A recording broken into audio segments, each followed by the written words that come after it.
Assalamu alaikum. My name is Salim Siddiqui, and thanks for watching this continuing series on the hotconflict.com website. We're talking about the unseen, and if you've been watching this series, we've been addressing the situation of the supernatural and the spiritual and discussing some of the understandings of the scriptures and spiritual enlightenment path from the original text, and looking at the situation that led us to the time of Noah. Well, many people are talking about the ascension or the coming changes of the earth, or the ascension of the earth itself, or the coming dark shift or changes of the sun rising in the west, the coming 2012 prophecies, and so many different people are talking about different things. So we're trying to put all of these subjects into light, and we're looking at the time of Noah. Well, we ended the last video talking about the fundamental change that occurred after the creation of man and the descent of man after the fall onto the earth, and the subsequent deception of Lucifer or Satan with Cain and Abel and our mother and father Adam and Eve, and the ongoing struggle that continued down. And we said that one of the things that changed in our story is that Lucifer requested permission to interfere with our race, to violate what is the most oldest fundamental law of the universe that has always existed, the prime directive, the law of non-interference, the idea that all races don't have any interference from the other unseen realms, that each race must progress individually on their own, and that only beings who were ready and spiritually ready for advancement understood the next levels of spiritual ascension, that there was not going to be any interference. But because the challenge was made that mankind was going to be Khalifa, was going to be ruler, was going to be overseer, was going to be the most superior creation made by the hand of God over all races, over all of creation, over all that exists. The enlightened sons of Adam, the enlightened man, was going to be the most superior because of their position of being Khalifatullah, those who continue to serve out as Allah's servants in existence, upon righteousness, upon the path, in service to others. This is the true essence of Adam Kadmon. Well, the challenge was put down, and because of that, we know that mankind faced continuing challenges. But because the changes in the prime directive or the law of non-interference, many races interacted with mankind. There was interaction on a huge level. See, we always fail to understand the proper perspective because we think in time that all of this happened previous to us, and that therefore technology must have been at a lower level.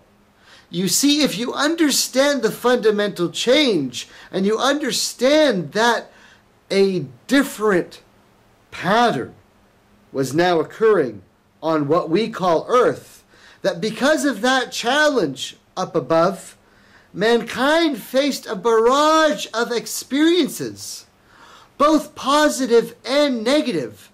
But many of the higher races realized, as part of their test, that as they began to interact with the sons of Adam, even the most noble of other races, who taught great and spiritual knowledge, later on over time ended up being falsely worshipped as gods. What all of the more superior advanced races understood is that the reason why we don't violate the prime directive, the reason why we have the law of non-interference, is because every time we do violate it, those who are not ready end up misunderstanding the message and the truth of the fact that we all only worship the one Creator ends up getting lost. And the dark side never gives up on their struggle to violate the prime directive or the law of non-interference. And so we know that any good, unless it is destined at its appropriate time, because those of faith have followed the signs and understood what they are supposed to have done, ends up causing greater chaos and more fractures in the fractal of what is supposed to be perfection of all that is. And so as many of the brothers and sisters of light in the family of light from many of the other races started to realize that there were problems, but many races didn't care. And with the advancement of society and abundance and changes and technology, many of the people, by the time we get to our beloved prophet Noah, peace and blessings of the Lord be upon him, the idea of remembering the oneness of God had been lost. Now, that isn't to say that people were not having greater advancement. Now, here is what most people fail to understand.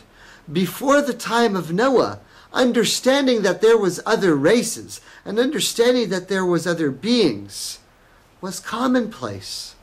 Now, brothers and sisters from the Christian community will say the idea that beings from the skies, other races, had come, and even interaction was so common that they had begun to sexually reproduce with the sons of man. This is what they're talking about when they say children of angels, that they then refer to as Nephilim. Now we know that angels of the light do not have reproductive organs. They are not male and female. They are genderless. They do not have free will. So when we're talking about beings, we're talking about both humanoid and jinn beings that are within the universe, from higher realms and other planets and other dimensions and other societies throughout all of existence, interacting with Earth, and beings of free will, both benevolent and malevolent. And see, this is the area that gets confusing for people, is you have different societies, different civilizations, different alien races of many different kinds, because most people fail to recognize that all of these other races existed before the creation of Adam. And so, or before this time period of descent of Adam as we now know it. Time, the whole elusive story, is something that we're not going to get into today.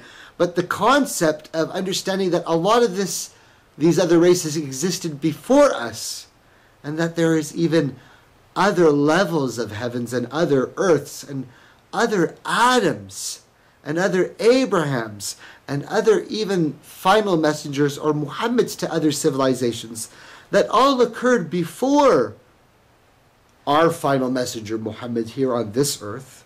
To understand all this in context, you have to see that many races were interacting with the people before the time of Noah.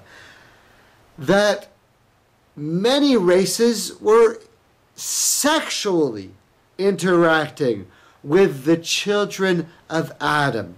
So much so that the offspring of all of the sons of Adam had intermixed with many other races, and humans were spread all across the lands, not just the lands of the earth, but lands throughout the universe from that time, my brothers and sisters, because we were having interaction both positive and negative.